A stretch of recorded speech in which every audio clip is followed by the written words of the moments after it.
Hey everybody, welcome back to Storytime at the Rue Bus. It's Daniel. And I'm Sharla. We're going to do one more episode like this where we're going to kind of read the room and keep things a little chill. We'll go without music and everything this week. You know, I feel like everybody is getting back into the swing of normal life and things are kind of coming and going in waves, right, Charla?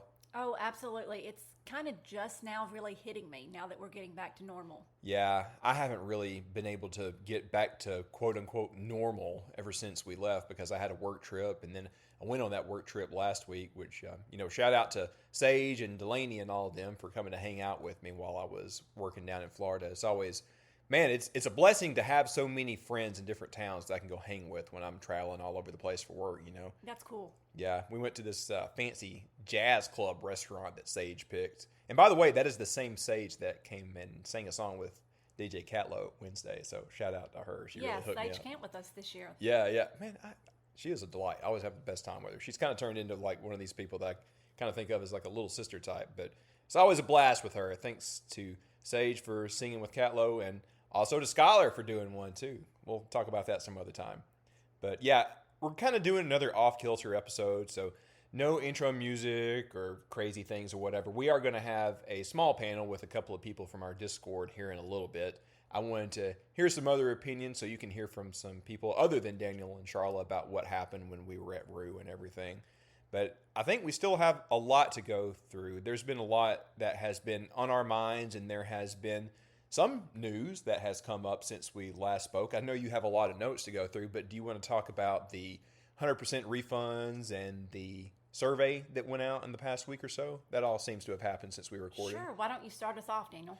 Yeah, so, I mean, everybody knows this already, but the refund went from 75% to the full 100%. So everybody that was asking for that on Reddit, I guess you got your wish. Bullying works. I hate to put it that way. That's really just a joke. No. Don't bully people. But I said on the last episode that I personally felt that 75% was more than adequate. We did get 1 day of Rue in, but I do think it was a really great PR move for them to do that full 100%. And I think the Owl covered it very well when he, she, they, who was talking about it on their socials. I feel like it really bought a lot of goodwill with the Rue crowd. I can think of like two people that I know well that I saw in my circle of friends on social media that said like, you know what, that does a lot of good. They were kind of on the fence about coming back to Rue, but now they're back in. They feel like Rue is back in their good graces now, right? Well, I think it's great because so many people had additional cost because they went to Nashville or they wanted to go see another show. And I know those things are optional, but you feel like you're missing out if you don't do those things. I mean, you want to go do those things along with your friends.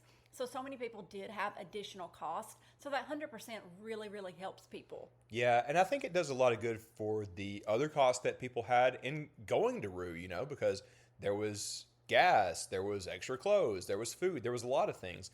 It was a little bit different with the cancellation back in 21 because nobody actually set foot on the farm. But for a lot of us, even though it was more or less canceled, we were still there and we still went through a lot of supplies and spent the time and the money to get there. A lot of people had airline tickets or hotels or something like that. So I think that extra 25% does go a long way to recoup those costs for them, especially like we talked about, that younger generation that is kind of being hit financially these days, you know? Right. You know, you talk about airline tickets. I know people that could not, they were unable to change their flights, so they had to get hotels and things. So that helps. You know? Yeah. And for example, shout out to that crew from the UK that put out a YouTube video that a lot of people have seen. They came by the bus and visited, and that was the main reason they came to the States because they run that YouTube channel and wanted to visit Bonnaroo. By the way, they were the sweetest people. That deal with their YouTube video is not an act. They really are the coolest. We spent they were the nicest people, and we did not know they were YouTubers until the video came out. I came back to the Monkey Bar, and somebody, I forget who, was like, "Hey, you need to meet them. They're famous." And I'm like, "Okay, well, I don't know them, so let me hang out with them. Whatever." I didn't know they had a big YouTube thing, man. Had no clue. And I had no idea. Made no difference to me. They were fun to hang out with. They're hilarious. A lot of people from the UK, they could be like very proper, but they were like I was like, "Oh, you're not British. You're a British." If you know what I'm talking about, you know what I mean. They came in the bus and here my dumbass goes pulling out a Union Jack. I'm like, "Let me show you the flag." No, they thought it was hilarious. Anyways, but yeah, I do think that 100% was a good move. And I do think that it was a show of good faith from Rue that they intend to keep things going. I don't think that there would have been a full 100% refund if they didn't intend on running the show again, because it bought the goodwill of people that will probably buy another ticket in the future now. You know what I'm saying? Yes. And speaking of that future goodwill, let's go ahead and talk about that survey as well. That came out, I want to say, this past Wednesday. I don't know. The last week was a blur since I was working in Florida. But when I saw that, I was really encouraged just by the fact that there was one, because that shows that Bonnaroo is listening. They intend on improving in the future. They are keeping a lot of options open, and I'm glad that they are listening to their audience. And I have it on good authority from them that they got an incredible response, like in the tens of thousands in the first couple of hours. Mm-hmm. That's a really good sign that they are listening and that people care enough to give them their opinion. And we'll talk about that later. But I thought that was another very good, encouraging sign that they're listening. And there was a bit of vague language in there that they will have more things to come, in the months to come. Right, exactly. So things are going in a good direction. I think there was a bit of doom and gloom for a little bit. People saw the things about the refunds and was trying to read between the lines, saying like, oh my God, there may not be another Bonnaroo. There was some gossip that was going around. And, I don't want to speak out of turn, but, I think there may have been a hot minute where Bonnaroo really was in danger. And I really don't think that's the case at all anymore. There will be more Bonnaroo. It's just a matter of figuring out what the plan may be. And I know they are keeping every option open and they are working towards something happening in good faith, right? So I think both the refund and the survey were very good signs of encouraging things to come. Absolutely. And I think everybody should absolutely take it that way. I hate to see everybody being so pessimistic, saying that oh, Rue will never happen again. Please trust me, y'all. You have no reason to be thinking that right now. I really don't think so. Right. But anyways, I guess that's the news for this past week. Now, Sharla has a ton of notes. She's kind of taken the reins on this episode. I think Sharla had a lot to say. What do you got for us? Well, I've seen a lot of posts recently online from people that are still really battling some strong emotions from this Bonnaroo. Yeah, same. And, I think a lot of us are to an extent, A lot of our dearest friends, they had to take a break from their normal Bonnaroo social media, from our Discord, and some of them I still haven't seen back online since Bonnaroo happened. And, because it was just too hard to interact and engage with everything that was going on, in the Bonnaroo online community. And I think it's essential to remember, for everyone to remember, and for everyone to keep in mind, everyone's Bonnaroo experience is going to be different. I mean, everyone comes from a unique background, and everyone really had their own experience at Bonnaroo this year. Someone that was camping backstage likely had a very different experience than someone that was camping out in Plaza 10 or Plaza 11. Some people drove straight out on Saturday morning and had absolutely no issues. Other people may have waited in line for hours and hours and hours to drive out. Some people had pristine, perfect restrooms all week long. And then some people absolutely did not. We absolutely did not, yeah. And, some people drove 10 hours to get to Bonnaroo and got there on Thursday afternoon or Thursday evening and were at Bonnaroo for literally less than 24 hours, while other people may live less than 30 minutes from the farm and got there Tuesday at noon when it opened, or whenever. So I think my point to that being is everyone has a different experience, and I think that I know that empathy and kindness goes a really, really, really long way. It costs $0 to have empathy and understanding for what everyone is going through right now. And I think that that's the best thing that we can really do, is to show others empathy and kindness. Yeah, you're absolutely right, because this is a Bonnaroo where almost nobody had the same experience, because the rain affected people differently based on where you were camped. Maybe you got to go to some good shows on Thursday. Maybe you turned it in early because you thought you had a long weekend coming. usually at Bonnaroo, we all have like one big communal experience at one of the headliners. Everybody is at that show. Everybody has some memory of it. Like, say, for example, like Jack White in 2014. Everybody that was there remembers him talking about the full moon, the Johnny Depp story. I'm glad you didn't have anything better to do. Everybody that was there will remember that for the rest of their life. That was a big communal experience. Maybe kind of, sort of, we had Luke Combs, but there was shows that was happening at the same time. So the whole farm was not together at any one point the whole weekend. So everybody had their kind of choose their own adventure. And I think you have a very good point that it probably should be something that we shy away from critiquing anybody's views and takes on this too much. Right, exactly. Because, like, I don't want to use the word gaslighting. I can't think of the right word to use, but it's not that. But I do think there has been a little something like that from some people who had a good experience, and they're telling people, no, you are complaining too much when you're saying that something awful happened to you. I think you have to be considerate of where somebody is coming from when they say anything along those lines. Maybe somebody was backstage. Maybe they were in some nice area in the campgrounds that never was affected by the rain. Like you said, everybody has a different experience. So I don't necessarily think I am a big fan of people telling each other how they should feel when it comes to this. You know what I'm saying? Well, I did find one story online, and, I've said it before, we do need to have media literacy, but this is someone's personal story that they shared, and I just wanted to read it really quickly for you guys. My Bonnaroo week recap. Worked 2 12-hour shifts, left for Bonnaroo at 3 a.m., drove 8 hours on 3 hours of sleep, got placed in Plaza 10.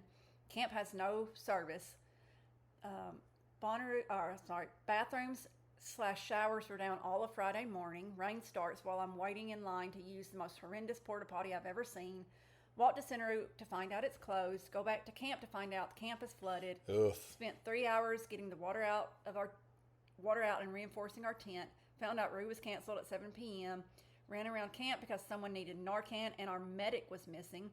Packed up camp so we weren't packing out in the rain Saturday. Drove 8 hours back home while my washing machine was broken. Got a hemorrhoid. Gosh, man. So that's just, Yeah, everyone it's has tough. a different experience is my point And to that. some of these are just awful. Like, I've heard a number of stories that share a lot of similarities with the one that Sharla just told. And you can kind of see a lot of these, and you can see a lot of commonalities with some of the factors. Like, usually like something like the bathrooms are one of them, or having a hard time finding medics is one of them. But that's not to say that everyone had a terrible experience. Some people had amazing experiences. Amazing and wonderful experiences Yeah. as well.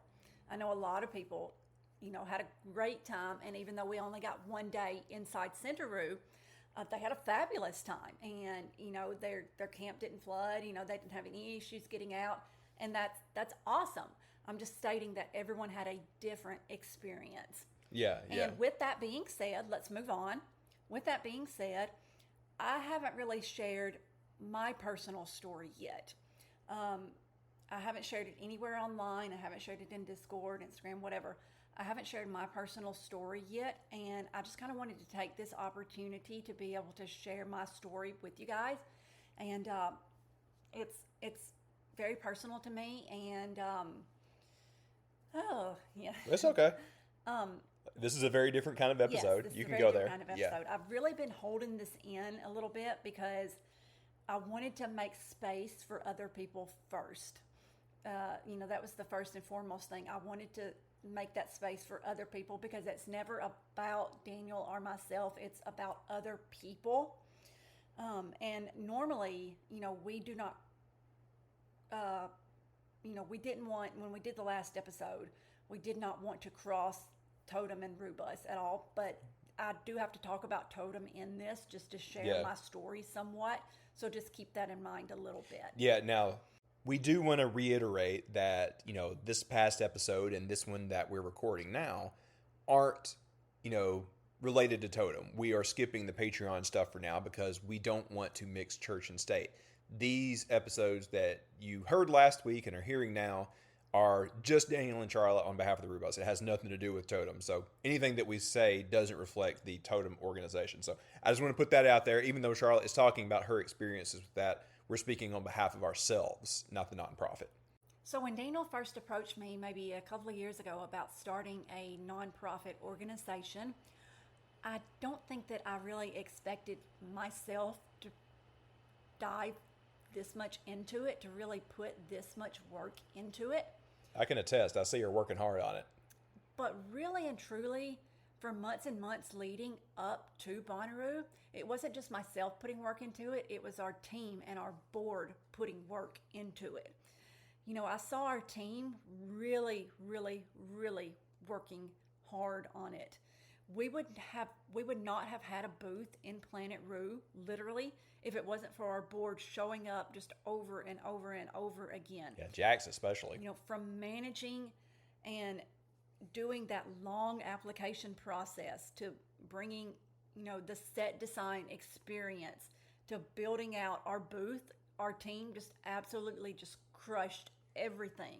You know, we had board members out there that were producing literally videos and social media content with our 2025 scholars. Like, I mean, our board was doing so much. They were putting so much work into it. And it makes me so happy. And I don't know if proud is the word for it, because it's just, I'm so overjoyed and so overwhelmed. And I can't even put it into words. Like, our board, and our team of Totem, it's just amazing. Couldn't ask for a better team. Yeah, absolutely phenomenal and absolutely amazing. I mean, they gave so much. Since I am technically the executive director of Totem, I tend to take that on as my responsibility, or as my way of shouldering the most responsibility, or I tend to shoulder most of the responsibility, I should say. You know, for months and months and months, again, leading up to Bonnaroo, you know, after finishing my normal 8 to 5 job, I would come home every day. You know, I'd get home at 5:45, 6 o'clock, and then I would just sit on the couch until midnight, 1 a.m., working on Totem stuff, literally. I mean, I would sit there, you know, working on our, you know, nonprofit legal paperwork, our taxes, our fundraising platforms, our grant writing, our social media, doing our website, marketing, everything else. Whatever you can think of, I was doing it, like night after night after night after night, weekend after weekend after weekend, for months and months and months. And I'm not saying any of this to brag on myself. This is just to tell you the story. So originally back in September, we had our very first booth at a festival. We had a booth at South Star Festival here in Huntsville. So, quite funny, quite a coincidence. South Star happened, it was a 2-day weekend festival, and a lot of our board members flew in from around the country, with people flying from Salt Lake, people flying from NYC, from Iowa, etc., and so forth. South Star got canceled midway through because of weather, because of Hurricane Helene. Chat, we are cursed. Yes. So we only had the booth for 1 day. So our second attempt to have a Totem booth at a festival was at Bonnaroo 2025. So we had the booth for 1 day. And weather is something that no one can control. Nobody can control the weather. So this is not no one's blaming anyone. But after you put your heart into something night after night after night, weekend after weekend after weekend, I mean, literally, there were nights that I sat up till 2 a.m., till 2 and 3 in the morning doing stuff. And you just do that over and over and over again. And then when someone at our camp read the announcement that Bonnaroo was closed, I literally dropped to my knees and started screaming. And here's the thing, though. I don't think Totem, or I know that Totem is not a booth at a festival. It's not a booth in Planet Roo. Totem is something so much more deeper than that. You know, Totem is the community that we built up. It's really the connections that we made, the mentorship, the support, and the people that are showing up for one another. And this year we matched more than 60 mentors and mentees, and that's 60 relationships that are going to extend beyond the farm. We had nearly 50 people that we don't know, that are not on our board, that volunteered to work at our totem booth in Planet Roo, because they believe in the totem mission. We had in-person events in Nashville and in New York where dozens of people showed up because, again, they believe in the mission of totem. And let me speak to that, because that mission is what drove me and obviously many others to do this. You have probably seen, if you are a Bonnaroo veteran, the crowd has changed. You know, there's a younger demographic that's coming these days, a new generation. And I want to make sure that, like, all these silly traditions and the spirit that is Bonnaroo, the spirit that Sharla was just talking about, survives. You know, I think many of us that have been going for many years have seen the farm evolve. Like, some things come and go, things change, you know, their location where they're at, like the Who stage, for example. And when so much change is happening, it's easy for the traditions and the silly jokes and the vibe to change. And I'm hoping that we can keep those things going, in addition to just as much making sure that the next generation gets the most out of this place, because I think you all can agree it has given us so much. You know, I talked about how I was hanging out with friends in Florida when I was down there for work. There have been so many towns I have gone to for my job where I have a Ruvian to hang out with, to show me around town. And that is like one of the greatest gifts I have ever been given because of this community. And I want, you know, that to be something that the next generation can have. That and many other nice things that this gives us. Not just fun shows and, you know, silly late night adventures, but stuff like that. The things that I'm not even thinking of right now. To me, the thing that speaks the loudest to Totem, 2024, we awarded 2.5 scholarships. So 3 people. All 3 of those scholars returned in 2025. They didn't get scholarships in 2025. No, all 3 of them came back on their own. 2 of them brought friends. 1 of them brought at least 5 people with them. Yep. And that says everything right there. That just filled my heart with so much joy. Oh, no, I know. It does say a lot. It says a lot about, like, our camping group, everybody that camps in our hotel. It says a lot about the people that have done a lot for this org that we've put together. And, you know, we have our social circle, and there's a lot of social circles that cross over with one another. It says a lot about this community, that people care for one another, and it means something to them. We've been saying for years that Bonnaroo isn't the grounds or the trademark. It's not. Yeah, you can see better now, maybe more so than ever, it's the people, you know. We keep saying that, and you guys all know this is true. And what Charlotte's saying goes to show you that it's true. It's the group of people that I've met at Bonnaroo, just that's my family. Yeah. I don't have I meant it when I say I don't have a traditional family. I have people that, you know, I see at a family reunion once a year. That's them. That's my family. Yeah, same. Yeah, I've kind of been feeling a lot of these same things too. Like, I'm trying not to get too bummed out about it, because we did have like a full day for our booth in Planet Roo, and we did get our scholarship class to a big chunk of Roo for the Wednesday party that Maddie and Andrew threw, which we'll devote a whole episode in the future to talk with him about that, especially the whole Daft Punk thing. And we got a lot of our goals. We had 2 workshops, you know, a lot of things happened. The purple carpet, that was fun, doing that photo op, getting everybody to pose in front of the logo flag and everything.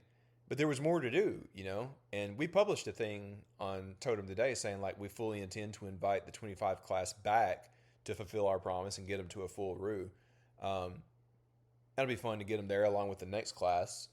But yeah, it's still, at the same time, it feels like we were like just hitting the knees with a baseball bat by not being able to do the whole thing.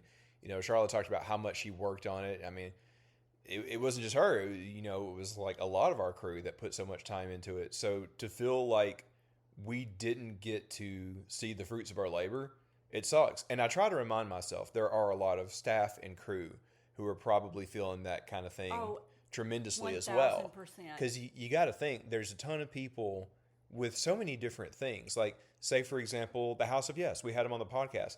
They traveled so far to come down and only got to do just a small portion of what they planned. That's one example. There's dozens and dozens of others that didn't get to do what a lot of people put so much blood, sweat, and tears into. And that is really heartbreaking. I think you have to think of it in those terms as well, in addition to like all these stories you're hearing about somebody having to walk 30 minutes out of their way to go to the bathroom or be turned away right at the arch gate right when they had just walked a mile from like the other side of Bushy Branch. There's so many stories, and not just people in the campgrounds, like people that wanted to throw the party as well. And yeah, it sucks bad, man. But yeah, I see you got some other stuff there, Sharla. I mean, now I'm too emotional. No, I get it. I mean, I finally, relented and got back on Twitter, and I was kind of being open with everybody. I'm like, yeah, this kind of hit me in the mental health a little bit for reasons that I was just talking about. And for me, I think we're spilling here. I think I learned that I have to balance myself better. Oh, definitely. Barry with the what has been warning me for years, you're going to burn yourself out. And I don't want to say I'm burned out, but I think I have learned I have to have a better line with how much I put myself out there, because if I have nothing left to give, I'm not going to be there for anybody, This year I kind of learned that I need to like scale back a little bit, not just for my own enjoyment, although that, won't hurt. I'd like to have a little bit of my energy to do stupid stuff at Bonnaroo and have fun. But if I'm exhausted and if I'm pulled in a million different directions multitasking, I'm not good to anybody or myself. And I learned that lesson hard this year too, in addition to all the stuff that we had to work with as the cancellation was happening. It was tough, man. It takes a lot out of you. Well, on a more lighter note, one thing that we are going to be doing is closing the bus next year. Because... Oh gosh! Y'all, can I just tell you? Look, listen. It was muddy. I knew that was going to happen in any case. I'm not worried about that or mad about that at all. But like, look, y'all. Like, I love like our friends being able to come in and hang out and everything. But like, and I love many of you stopping by and coming to see us. But like, look, I'm going to say this without saying names. I could not keep a Wook inventory of everything that everybody left in there. I would be sitting there and some dude would come in and be like, hey man, this guy left this thing in here yesterday. Do you know where it is? And like, at first I'm like, oh yeah, man, let's look for it. And like, I want to be helpful. I want to like, be a good rude neighbor.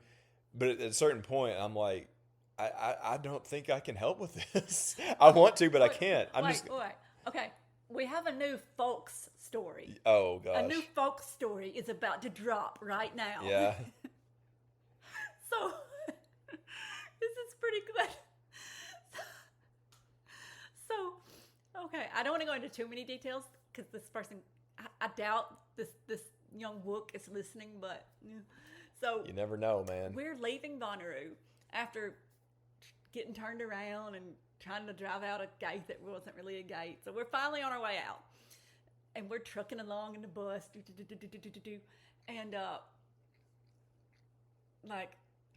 we hear, people yelling at us. And then, Well, I thought they were just waving, bye, see you bye. next year or something, And a golf cart finally, pulls up and, beats on the door, hey, did you leave a chair or something? Somebody's running after you. I was like, no, we literally got everything. Stop this bus. They said, don't let this bus leave. And we're like, no, we have everything. People kept putting stuff in the bus. No, we have everything. The thing was full of all of our stuff and then some. No, we have everything, please. We're like, oh my God, it's probably... Yeah, so I tell that guy, I'm like, well, no, I think we're good. We're about to head home. Obviously we're pretty tired. Want to get home after this mess, honestly, I thought it was somebody just wanted to say hi. Yeah, and I do always want to say hi and hang out, but I think y'all, you can hopefully understand at that point, I was just kind of over it and ready to get back to the house. Saturday at 2 p.m. Yeah. So anyways, we're trucking along at, 10 miles an hour. And finally, somebody catches, this must have been Forrest Gump back there, catches up. And poor dude was out of breath. Yeah, and he's huffing and puffing. And he's like, hey, my phone's in there. We're like, okay, do you know where it is? Of course, he doesn't know. No. Do you know what it looks like? No. He can't really describe it. And we're like, okay, use one of our phones and call it. And he's like, I gave it to you. And I had to tell this guy, I'm like, buddy, I don't think I've ever met you in my life. I don't think we hung out, you know? Like, I had no memory of this guy whatsoever. And I told him, I'm like, well, I don't know if I can help you, man. I don't remember this. I don't remember you. He talked to another guy in our camp and thought he had handed it to him. So we give him one of our phones. And we're like, do you know your number? Can you call it? And we're sitting there and, you know, as you can imagine, there's all of our stuff and then some and ground scores and everything had just been haphazardly thrown in there because everything was muddy and you know how it went. We were ready to get home too. We don't hear his phone. We are silent, turn the music off. You know, nobody's breathing. We don't hear a phone. We're just like, but it's not here. And I don't even remember all the details, but like he left it with somebody else. I'm going to leave their name out of this too, but if he's listening, he knows who he is. He left it with them and he thought I was them or something. I still don't fully understand, but like, point of the story is even when we were leaving, somebody was asking me to keep track of their stuff. And y'all, I love each and one of y'all so dearly, but I can't keep an inventory of everybody's stuff that may or may not be in the bus. That was like kind of driving me crazy, man. And look, I'm just going to be open. Like, I think I have learned, I have put myself out there too much because like, again, everybody that's listening, I love y'all to death. Don't take this the wrong way. But as soon as I step out the bus, it'd be like, hey man, do you know who this is? Have you met this guy? Do you know where this thing is? Do you know where I can get this? And like me being me, like I think I put myself out there and I'm like, yeah, I want to help. Yeah. What can I do for you? But after a while, the giving tree is bare, man. I just wanted to hang out with my friends and be stupid. I have to like keep track of everything and be customer service all the time. I have finally learned my lesson. After 10 plus years, I have learned my lesson. But anyways, you told me not to rant, and I just ranted. Yeah, I told you not to rant. This is actually, I'll let you guys in on a little secret. This is the second go-around of us recording this episode because I thought the first time we recorded it, we were way too ranty. Well, we were. This is way better. Okay, we'll put out the unedited previous version, subscribers only. No. No, I'm making that up. This podcast is for entertainment purposes only. Yeah. Okay, so I did want to talk about one other thing that I really, really, really debated talking about this, but I do think it's worth bringing to attention. And I'm not going to name any names. I'm not here to put anyone down. This is not to be negative. This is not to put anyone in a bad light. This is nothing like that. I just think it's worth bringing to attention. So I'm the group leader for a 80 to 100 person group. We had about 80-ish in our group this year. Our group has been as large as 175 people before. I've been a group leader for 3 years now. And when you're a group leader, you do have certain responsibilities, and I take on those responsibilities fully. I love being a group leader. Like I love our group. When we, the first year that we were a group, I was like, yeah, come one, come all. Nope, never again. Oh, gosh. Now we have a private group, and it's so much better. Like, love our group. Like, I think our group is so perfect this year. Yeah, absolutely. Like, we had the best people in our group this year. It was just amazing. So anyways, we had about 80-ish people in our group, wonderful group.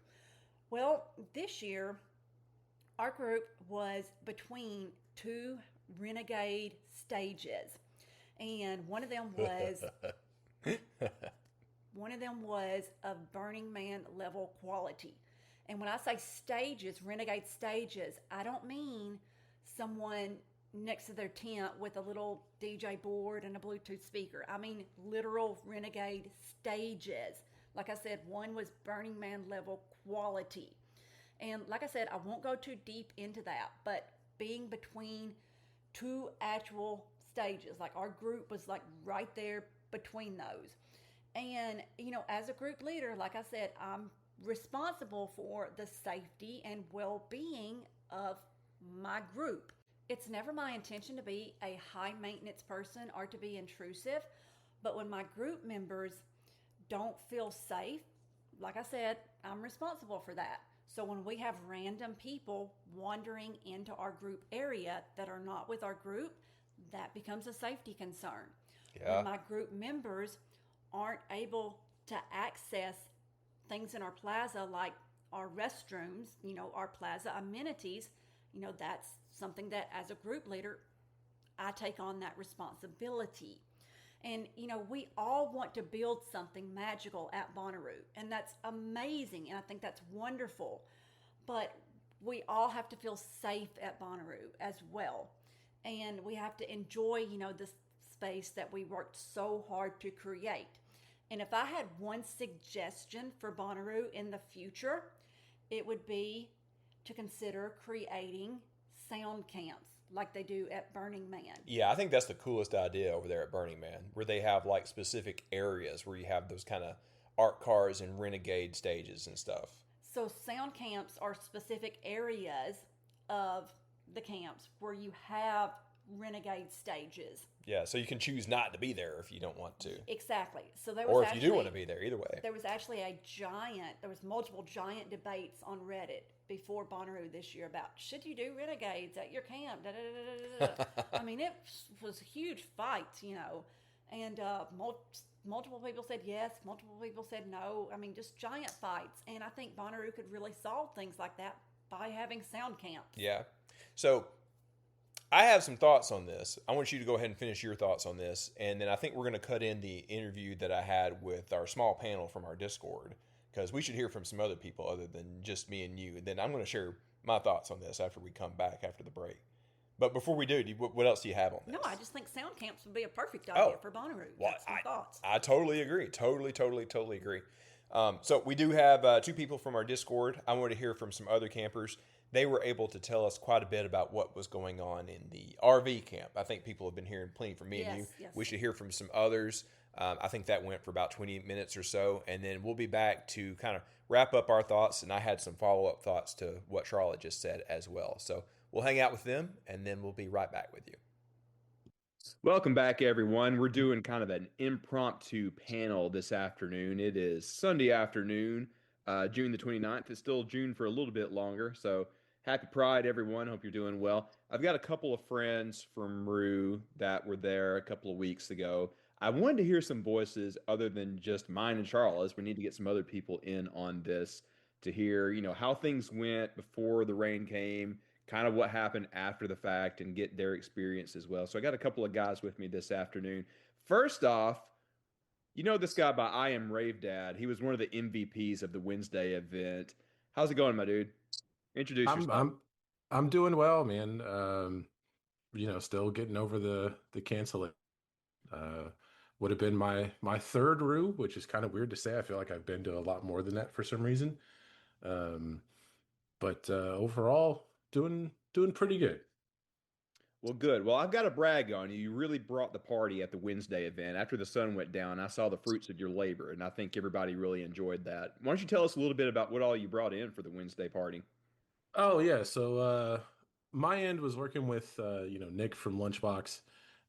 We had a conversation with Maddie and Andrew, kind of pre-planning, and I sent a message to them like, "What do you guys need? I've got tons of lighting gear that I've collected over years, sitting in a garage, and it needs to get put to use." So we brought in lasers, par lights, moving headlights. We kind of, we're like, let's light this place up. We get it at nighttime, and then just kind of work to rig it up.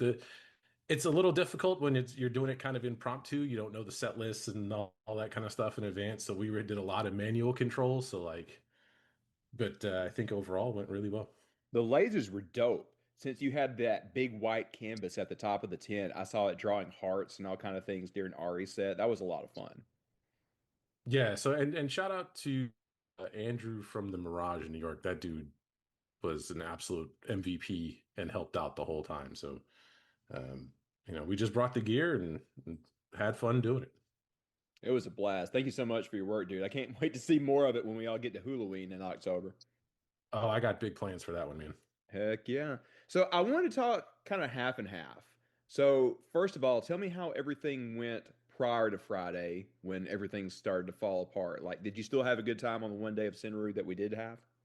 Yeah, I mean, I've said it before, either in socials or Discord or various conversations I've had. Like this Rue was shaping up to be, I think, an all timer based on the conversations I've had with longtime vets, my own personal experience, things you hear, and it's like Tuesday was a little slow getting in. I think that's because the car searches were a little more in depth than they've been previously.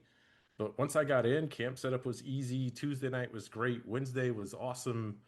Thursday went pretty smooth. It was one of the best days that I can remember. Obviously, the ones I've been to, like we were absolutely golden leading into Thursday, and then when the skies opened up Friday, it's just like the rug pull. Yeah, it was a mess. I don't think anybody can really sugarcoat it. Like, how was your experience from where you were Friday once the cancellation came in? What did you get up to? So we were over in my group was over in RV, like parked right behind the other. It was fairly dry for us. I mean, as walking around kind of in the RV plaza and over in the ADA plaza, I could tell it was like the cancellation was the 100% right thing to do. Then at that point, I was like, well, we got another night. We're not getting out of here today. Let's just go see what trouble we can get into. So went over to group, hung out at the monkey bar for a little bit, over to, the only tent that was running at the time. And then just kind of wandered the camps after that, looking for various afters, trying to say hi to who I could say hi to. And then Saturday morning, got up around 7:30, 8 o'clock, was out of there by like 8:30. We were right down Production Road before kind of the crowd hit, and it took us maybe 30 minutes to get off site by the time we were back on the expressway. That's So, good to hear. yeah. My other question is, how was everything at your plaza? Did the bathroom stay intact or did it turn into a mess? So there's that Who Stage Plaza. I walked over there. It was pretty flooded. There was a lot of water. It wasn't as bad as what group looked like Friday night. But RVs, a lot of them have private bathrooms and stuff like that, so you're not getting the traffic that you would be getting. Yeah, that's a good point. That's Um, very true. so but the stuff I saw over in the ADA area when I was walking around, that was wrecked. Like Oh man, that them sucks. making the call of saying like those folks got to get out first was absolutely correct. At I least hadn't from quite realized if that was part of the reasoning as to why they wanted to get the handicap section out of there first. The plaza was just destroyed. yeah, like it was pretty much under like 2 or 3 inches of water, Oh, and geez. like just pretty much what I would classify as non-functional at that point because that's downhill from the tower entrance, right? So like Yeah. all that runoff was going right there. Oh boy. Well, I hate to hear that, but I'm glad that they prioritized getting them out of there first. Well, thanks for the report on that. We'll come back around to you in a moment, but I also want to hear from our buddy Keem. So, my man, introduce yourself. Tell everybody how many roos you've been to, where you were camped at this year. All right, hello. My name is Keem. I also DJ on the name Hypno. So if you see that name pop up anywhere, that's me. Heck yeah. This is gonna be my 10th Bonnaroo. Started in 2014, been going like every year. So it's like my birthday getaway. Um, and yeah, like this lineup and like the whole just excitement linking back up with friends and everything because I have friends from Florida, New York, Colorado that I haven't seen in a little while that we are meeting back up with. So I was super looking forward to meeting back up with folks and going down. And this year was the first year that we were doing RV. We had a powered RV spot, so just looking forward to just enjoying that space, enjoying the company, enjoying the music, and having that luxury and that comfort of being in RV. I was looking forward to. So yeah, we got there. We got there Wednesday afternoon. It's pretty smooth rolling in. There's pretty much like no line getting in. Pretty much, we rolled right up to the searches and had an escort to our spot, which was super nice. Set up Wednesday and DJ'd for a little bit at the camps, and we actually rode in with Ari. Ari at home. We picked him up. Wait, When we what? I picked didn't up. know that. That's Yeah, funny. yeah, yeah. Maddie was looking for someone to like pick him up from the airport at in Nashville at and I was like, hey, we're like leaving out of Nashville. If he can meet us at the RV place, we'll bring him in. So yep, we met up with Ari for a little bit, hung out with him and rolled in with him. Super cool guy and got to catch his set over in group camping Wednesday night. So that was super awesome. That's amazing. And I was, yeah, it was awesome. I was like talking to him before about it, and he said that he had never really been to an event like this before, and didn't really have anything prepared. And he was like, "Well, not really sure about how many people is going to be there." And I was like, "Yeah, there'll be like probably A like about lot. a couple, yeah." But I mean, like just talking to him before, and then just seeing how like happy and comfortable he was up on stage, and seeing the crowd reaction was super awesome. That's awesome. Did you Um, walk around with him when he was streaming on his way in? No, I missed that. I missed that. But I did hang out with him for a little bit that Wednesday evening. But yeah, sad I missed the stream, but it was cool that he got to enjoy it and everything. And I played a small part in getting him there, I guess. Well, But that's yeah. a little bit more than a small part. Thank you for the ride for him. That was one of our Of- headliners Wednesday. That's amazing. yeah, yeah. I was super glad that worked out. But I I mean, was everything Wednesday was awesome. oh yeah, dude, are you kidding? It's a blast. We'll devote a whole Yeah. episode to that in the future. We'll get Oh Maddie yeah. and Andrew on to talk about that. I do want to touch on that real quickly before we talk about how everything went for you Friday and after. But I was Yeah. talking to our buddy Josh from Knoxville. Everybody knows him as Pawpaw at our camp. Oh He yeah. walked around with Ari as he was doing that stream, and he said something to me about like when they came into the group plaza and they came, past the bus and he saw like the big tent. He was starting to do an improv song on the stream about like how he was a little nervous to be playing for that big of a crowd, but he had no reason to Yeah. be. He killed it. Exactly. It like just looked so natural for him up there. It was awesome to see. That was a blast. So, Keem, how did everything go for you after everything started getting wet? Like once it started raining real hard and once they had to call everything off? Like what happened on your end? Yeah, man. So pretty much how Friday went for me, my buddy Caven Milo, who was a rapper, I like DJ for him over at Camp Bonnaroo.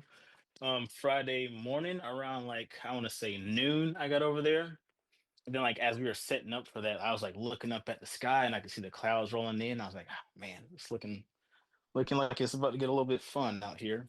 Um, then it started just pouring rain, and as we were going on, and then it got a window to where I got back to camp, and they announced that we were shutting down for a little bit, so we just kind of like got some things together, and then it just kept on raining. And you're like, well, maybe we'll be able to catch this, and then got kind of late for that, so like it's kind of like just sitting around and just anxiously waiting to see what was going to happen for most of the day Friday. And then, yeah, just kind of hunkering down and shielding from the rain. Just got to chill out in the RV for a little bit and play some games, play a little bit Uno with the fam. But yeah, once the cancellation notification came through, it was pretty much just like just crushed at that point. Yeah. I know personally, like I really couldn't do much after that. I was just so looking forward to the weekend. But yeah, kind How of was the picked everything situation up. for you after that point? Were you able to use like the facilities? Were you able to get out, well enough that night or the next day? Yeah, I was still able to use the facilities and everything. Like we woke up, you stayed the night Friday, and then woke up Saturday and walked around a little bit to kind of see like what would be the best way to get out. And a lot of the intersections around the RV camping were like already kind of like tore up and just muddy, like Yeah. crazy muddy. I was going to So, ask you guys about that. Like, did you see any of the RVs getting stuck in the mud pit oh out yeah, oh yeah, yeah. There was a bunch of RVs that got stuck. I got kind of nervous because like that exit point like right to the kind of over by where the group camping entrance was, a couple of RVs got stuck right there, then like another one got stuck behind us, but there was a couple tractors that came and pulled them out, so they got out okay. That's And good. then That's good. us, So yes. I'll say that exit point that was over by group, when I came in on Tuesday, already had some muddy parts building up because that's the way I came in, and they were directing us around kind of this big patch of mud that was already there. So adding Oh, more water to that made it nasty. let me make sure I'm Yeah, following you guys. When you're talking about the exit point at group, are you talking about that gravel road that went right by the big tent where we had the Wednesday event? Yeah, so yeah, like if you go down Broadway and just keep going straight, group would be Yeah. on your right, and there's a gate right there that they bring RVs in.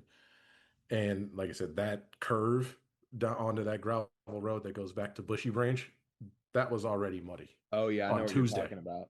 Yeah, we were a little concerned when we rolled in Tuesday. It was about noon or one, and admittedly, we did come in a little early because like we have to come in backstage because we have like a weird situation. Like I really admit that. Like, and when we came in, I was scared to death that the group area was going to be a mud bog out there, and it was a little bit, but because we were the first there and the grass was so tall, we didn't have an issue getting in, and I was a little concerned about getting out on Saturday morning because like we'll talk about this elsewhere in the podcast episode, but that area was trampled by so many people coming over there to Debussy. I Oh was a yeah. little afraid that we were going to get stuck, and I got some 2x4s out for traction in case we needed it. But I was able to gun it, and we got out of there. If I was going slow, we probably would have been spinning out. But the bus got out okay. I'm glad you guys did too. But I hate to hear that so many other people got stuck in the mud. Yeah. Well, Yeah, good but it deal. didn't take us long at all to get out Saturday morning Yeah. though. We got out pretty quickly. I'm really glad to hear that. I was kind of wondering about that and how you guys fared. Well, let me ask you though, before we get out of here, did either of you have like any suggestions for the RV area after you experienced, half of the roof from that area this year and kind of saw how things got messy after the fact, after the rains? Any thoughts on that? Yeah, I'd say because so we had two RVs split between our group, and we're had spots right next to each other. But like we got there earlier on Wednesday, and then like our other buddies in our other RV, they got there later in the evening, Wednesday night, and there's an escort for us to like escort us to our spot. But when they got there, I guess the line was so backed up, I wasn't sure exactly what happened, but there's no one there to show them to the spot. So I had to like walk over or walk around to find them to show them to where to go to get to their spot. So if there could be more resources dedicated to, escorting RV campers to their spots, if they're still going to do the assigned spot thing, I think that that would be very much needed rather than have, people kind of aimlessly wandering around trying to Yeah. find where they're camped at. I was I curious mean, about that because they had that assigned spot thing this year. And when I walked through there, the little, signs that had the number on it were about the size of a postage stamp, it felt like. So I was wondering how Yeah. everybody would find those at night. yeah, Yeah. so when they had people directing, it wasn't bad. But my thought would be like, there's really no reason for it, right? Like to have the assigned spots. I don't really know what you're gaining from that, and you're using staff resources for that to direct people when you could use them somewhere else. Like I don't really know what they're gaining from that. So if that goes away next year, and that was kind of like we tried it and it didn't do what we wanted it to do, like I have no problem with that. Yeah, I had a very good friend that's been on the podcast. He was Ruvian of the Year one year, Lindsay, who hosts the Mini Roo thing back in the day. He usually does RV, but this year, because he couldn't guarantee that he could park right next to his buddies, he was like, screw it. And they camped, old style. They ended up being next to House of Yes. I'm sure they didn't get any Oh sleep. wow. Oh yeah. Well, that's interesting. I'd like to hear from some more people that was in RV, but I've kind of heard the same thing. Who knows if they'll keep to that next time? It was an interesting experiment. Maybe we should hold some polls on that and see what everybody thought if they were in RV. I don't know. But sounds like you guys had an okay enough time from what you're saying. Yeah, I mean, from the time that we had, like Thursday was really awesome. And, I mean, aside from trying to get to infinity, but I mean, that's a whole other conversation. Well, no, let's Uh, talk about that real quick before we get out of here. What yeah, was your guys' opinion on Infinity? How did it come across to you? and yeah, I mean, it seemed like it could have been great, and I hate that I didn't. I mean, many people really didn't get to see it to its full potential.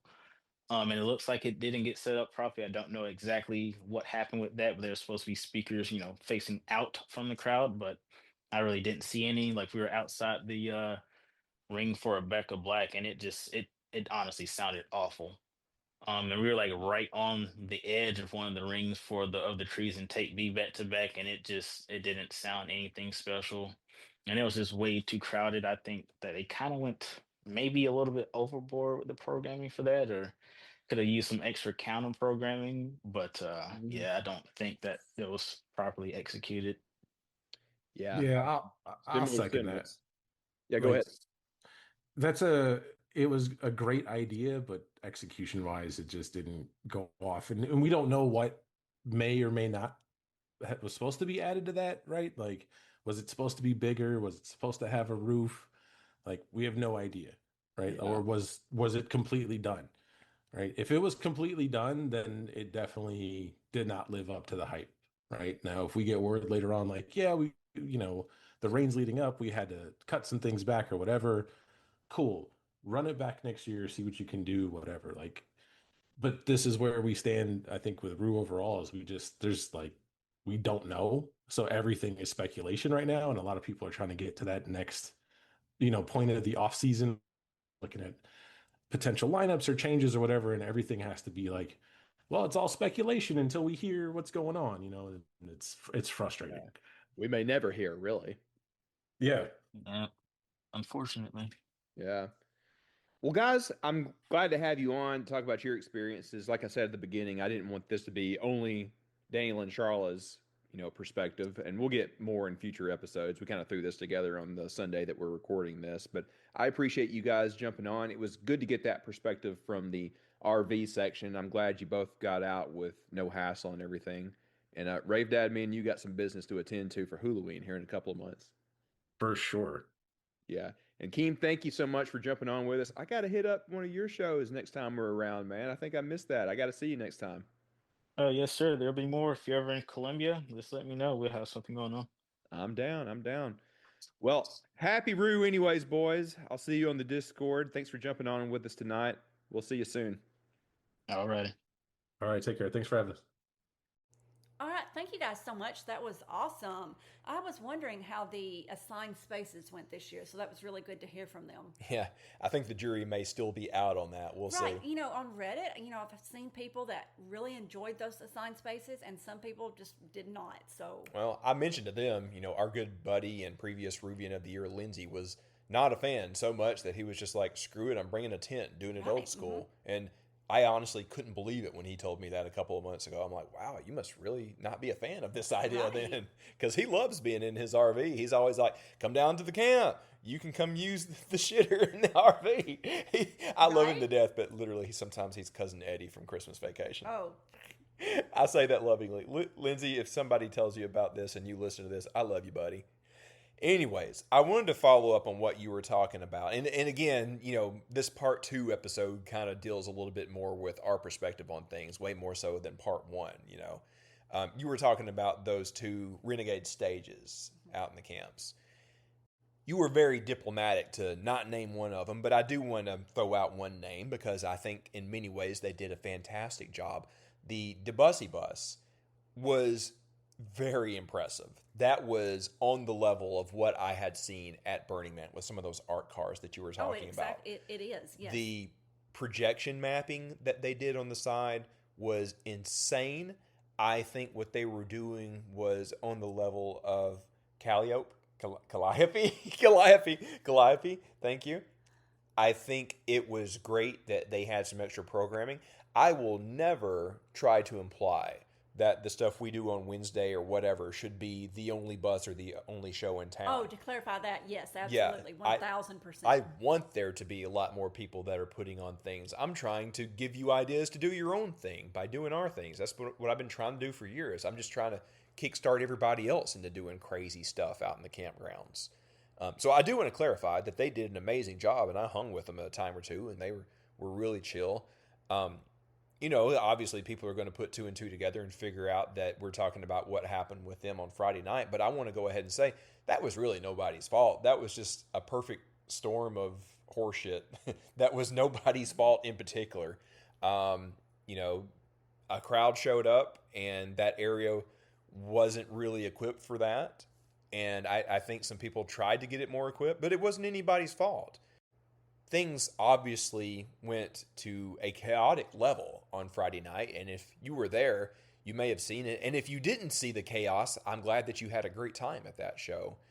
But I don't know. I think it's for other people to speak to about some of the specifics because I don't know it all.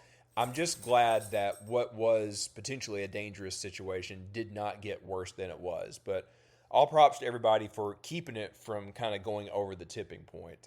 As Sharla alluded to, it was a problem in that too many people there kind of destroyed our services with the bathroom and everything, but it was no one person's fault. This was just a chaotic situation that nobody could have foreseen or really planned for, and I'm empathetic and understanding. It was no fun, I didn't care for it, but again, you can't really point a finger at anybody with this stuff either. But to Charlotte's point, I will say that it is problematic when you have a lot of stuff like that happening in a place that isn't really for it. For years, when we have done the Wednesday stuff, we try to keep it relatively simple. It happens in the afternoon, evening, or whatever. It doesn't run late night. It's just something fun for people to come to as they first get to Bonnaroo. It's that. It's over with. After it's done, go to Where in the Woods. Do whatever you want to do. Go to House of Yes. Go have fun elsewhere. But when there were multiple competing things, it was tough. Many of you may remember the scene from Scott Pilgrim versus the World, where they had a battle of the bands with two stages facing one another, and there were these giant anime things that were kind of metaphors for that band, and they were battling it out. That's what it felt like, but not in a fun way. Very much not a Scott Pilgrim kind of fun anime kind of thing. There was the Debussy Bus and another thing that I'm not going to mention by name, and a lot of people was just like, what the heck is this? That was kind of battling it out. And there was the, staff camping or whatever the heck it is over there on the crew camping on the other side of the road from us. They're trying to get a good sleep because many of them have to get up and go to work at like 7 or 8 a.m. And the circumstances there did not allow for that, really. This one person that will go unnamed for many reasons played the same exact set like at least 6 times. And this person was talented, I'll give it to him, but after you've heard the same exact set more than twice, you're just like, can you please stop for the love of God? It's like that scene in Groundhog Day where he wakes up every day to I Got You, Babe. It reminded me of that, and I was so over it. And in this situation, I think the argument was like, oh, well, it's a music festival. That's what you came for here, isn't it? This person's name was not on the poster of the schedule, so no, I didn't come for them. So that was being blared at me 6 times in a row without my consent. I'll just put it that way and leave it there. But to your point that you made before the break, it was tricky. And that was your suggestion, was to see if we can fix that situation out there? Yes. Because it's not just one that's annoying. It actually causes problems. Yeah. Yeah, but that's all that shall be said. Can we end on some good notes? Yes. Yes. Yes. So, please. First of all, I want to say this, and then I got some fun stuff that I want to talk about. I have kind of a metaphor that I have been talking with a number of people about. So, many longtime listeners and close friends will know that I am an obsessive fan of the Atlanta Braves. Have been pretty much my whole life. You caught me crying in the club in 21 when they won the World Series, man. The Braves are not doing that great this year. They're a few games under 500. They've had a few winning streaks, but 2 really bad losing streaks. Like all the guys aren't hitting the way they should be. The pitching has been hit or miss. They've had a guy or two injured or whatever, but things have been a little tough. So much that, a lot of people are questioning, like, hey, should we be changing the lineup? Should we be trading somebody? Do we need to be buyers or sellers at the trade deadline? Now, all of you that follow baseball, you know the things I'm talking about, but there are legitimate questions when it comes to these things. Like, people are even asking, like, do we need a new coach next year? All these things are still coming from people that will love the team no matter what, that will still be buying tickets, buying merch, going to games. There's probably people shelling out a lot of money to see Ronald Acuna play in the home run derby here in a couple of weeks because they're just super fans. I've met a lot of these insane fans, man. They will love the team win or lose. They might have some not so nice things to say when they're losing, but they're still going to ultimately love the team. That applies to Bonnaroo too. Like, I think there have been a lot of people that have had constructive criticism in the same way that people are like, why is this guy pinch hitting right here? That's weird. People are asking those similar questions of Bonnaroo. Like, why are we doing this? Why are we doing this? And it's not that anybody is hating on Bonnaroo. It's that we love it in the same way that those fans love the ball team, man. They want to see it do well. They're rooting for it, whether it be the baseball team or Bonnaroo. So one thing I would recommend to everybody is keep your criticism constructive and positive. I don't think this is the time to be dogpiling on all of the things that Rue did wrong or anything like that. This is the time to use your voice positively and constructively because, as you have probably been able to tell, they're listening. They're reading the comments. I really hope they are. This is the time for them to be listening to everybody more so than ever. So use the power of your voice. You catch more flies with honey. I think I used that metaphor a week or two ago. So I think if you can be kind when making your point will be landing way better. So again, like I was saying, I really hope that everybody is listening. This is the time that they should be listening to the comments. So when you are in the comments, be nice to everybody. Remember that we do love this place and wanted to see it do well. Like I said, the Braves aren't doing so hot this year, but man, I'm going to be rooting for them no matter what. And that goes with Bonnaroo too. Like, I may have a thing or two where I'm like, well, I wish they did this differently. But man, I'm still rooting for them. When we do get back, I want it to be a big success. That's pretty much it. Speaking of baseball, can we talk about that wiffle ball game that we had on Tuesday? That was one of my highlights for this year. Sure. Well, I had a closing argument. Oh, you do? Okay, well, let's talk about wiffle ball in a moment. Oh, okay. Tell me your argument. Okay. Well, that's not an argument. That's just what We can argue. Let's That's go. what you say in the legal field. Oh, well, she went to a year of law school, not me. No, I thought about that because I thought about there was a TikTok that it was, what do all my Bonnaroo baddies do for a living? I'm a compliance analyst. And a lot of people see festivals in general as, a lot of people from the outside see festivals in general as nothing but hippies and wooks. Hippies and wooks. And that comment thread was just full of things like, I'm a legal analyst, I'm a data engineer, I'm a rocket scientist, I'm a lawyer, I'm a physician, I'm a real estate, whatever, and it just went on and on and on and on and on with just the most amazing, top tier careers you could think of in your mind. And that's what, the people out there that are making the top tier comments that are really invested with Bonnaroo right now, that are giving these fantastic ideas, that's what they do for a living. Yeah, a lot of these people actually do know what they're talking about because they're like master's level educated with a lot of these things. So I think it's a mistake to say that, like, well, you shouldn't be reading the comments, when really a lot of these comments are coming from insanely educated and experienced people who really know what they're talking about, Mm-hmm. We're not just a bunch of like wooks that are traveling the country like the Deadheads back in the 70s and 80s. I mean, are you not? Well, I know some people that are following like pretty lights around all the time or whatever. But I mean, be that as it may, there's still a lot of people who are like super professional. This isn't a matter of all of us being, college age and being young and naive. Like, a lot of the Roo crowd is like in their late 20s, in their 30s, and they're experienced in their careers. Literally doctors, lawyers, whatever. Like, I'll call her out. I'm not going to name her, but we have a very good friend that's literally a very experienced doctor in Atlanta. She knows who she is. She's listening. That I know. Yeah, there's many of them.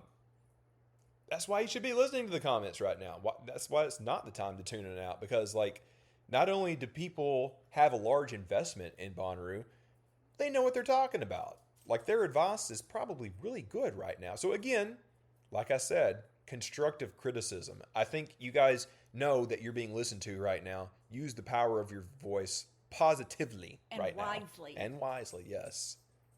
No wookspiracies. Please. All right, now the love of God. Now can we talk about the wiffle ball game? Yes. Basically, that was one of the greatest moments of my life. There was a beautiful sunset Tuesday evening. Really was. We had 2 full teams. We decided that we're going to play as close to MLB rules as possible. Jums was the jumpire. He had like the full chest protector, mask, MLB like polo shirt, everything. Josh was my starting pitcher. He did great. He got us out of a jam. There were a couple of people that came by and did celebrity shots that took an at-bat. They were a pinch hitter. David Bruce was a pinch hitter for my team for one at bat. I think he got a solid single. We got him on base. But shout out to Shayna and JB, who were the opposing team of the Festivals. We decided that my team was the Bonnaroo Braves. We played the Festivals, and I forget the exact score. I want to say it was 6-4 or something like that. But we pulled ahead and won by the time Jums called it on account of sunset, because there was no more light to see what we were doing. But tip of the hat to them, especially to Jables, who was a killer wiffle ball pitcher. J-Bone? Yeah, J-Bone. I still argue that he probably should have backed up a couple of steps. I think he was in front of where the mound should have been. But maybe I should take that up with Jums. The umpire should have called him on that one, I suppose. I don't know. But we still hit him, even though he was kind of bending the rules a little bit there. But I am now insisting that is a new Tuesday tradition whenever we do get back to the farm. The wiffle ball game. That was one of the greatest moments of my life. Being able to do one of my favorite things in my favorite places and be so extra with all of my friends. I will never forget that for the rest of my life. And even if it was just that we rode the bus up to Manchester for, I would have been happy, man. Mm-hmm. That was just like one of the greatest things ever. Should we leave it there? We've been going a long time on this episode. There's other stuff to talk about, but I think we can do another one of these kind of episodes as we start to return to some normalcy on this episode. There's some other crazy stuff, both good and bad, that we can talk about in the future, but I want to start getting more voices on, so we'll probably get some more of our group camp on before too long, and we got other fun stuff to talk about. I want to get, Maddie and Andrew on to kind of review everything that happened with the Wednesday party. We'll probably do a very totem-centric episode before too long. And one thing I want to do? What? I want to do the podcast that we were supposed to do on stage.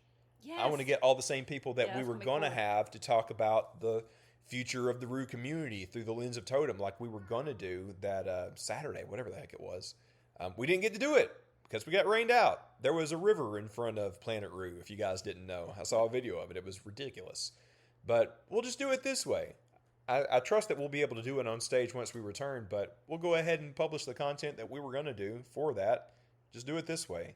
We're no stranger to having to do it this way because Bonnaroo didn't happen. But anyways, guys, I know things have been weird. I have been encouraged to see the community start to turn the corner in the past week. I have seen a lot more positivity on the Reddit that Sharla has been working hard on. I have seen it in our Discord. I have seen it on the Festiverse Discord. I have even seen it on InfoRoo of all places. People are starting to turn the corner and be more positive, and it really warms my heart.